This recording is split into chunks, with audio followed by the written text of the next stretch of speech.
Ay, naku, nakalimutan ko pa. Buti na lang. Pa-deliver ka ng pizza.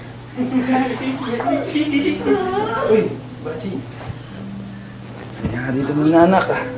Alam mo, grabe itong alaga natin. Lakas sa pizza. Alam mo, munti ka maubos lahat ng pizza ang dala ko. Salamat, baby. Salamat nga pala sa pizza at saka lagi mo na dala yung anak ko. Sige, mauna na ako. Anak, alagaan mo yung bago mong toys, ha? Opo. Saka kapag kailangan niyo ako, text nyo lang hindi ako, ha? Pasal. Bye-bye.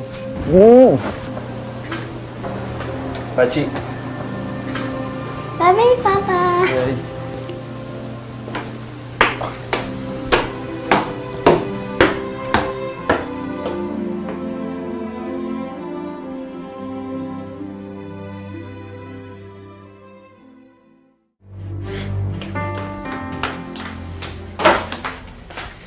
Touch, ano bang nangyayari sa'yo? Ba't biglang hindi mo na maintindihan yung sitwasyon ng anak natin?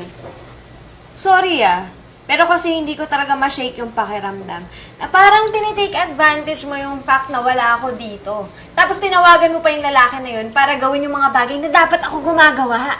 Match, hindi mo ba naisip kapag wala ka dito, kapag binibigay mo yung atensyon mo sa ibang tao, syempre, yung anak ko naghahanap ng ano yon. Ano?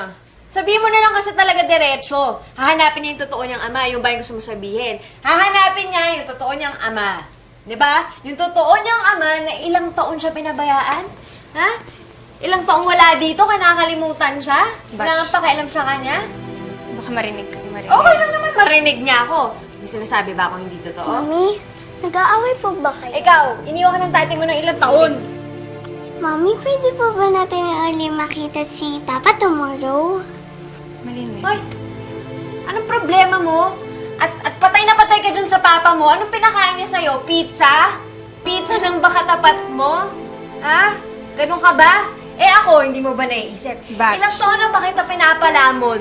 Naisip mo ba Batchy. yon? Ha? Naisip mo ba yon? Hachi, ano ba? Ano? Huwag mong isusumbat kay Marinel yung pagmamahal mo, isumbat mo sa akin, wag sa anak ko!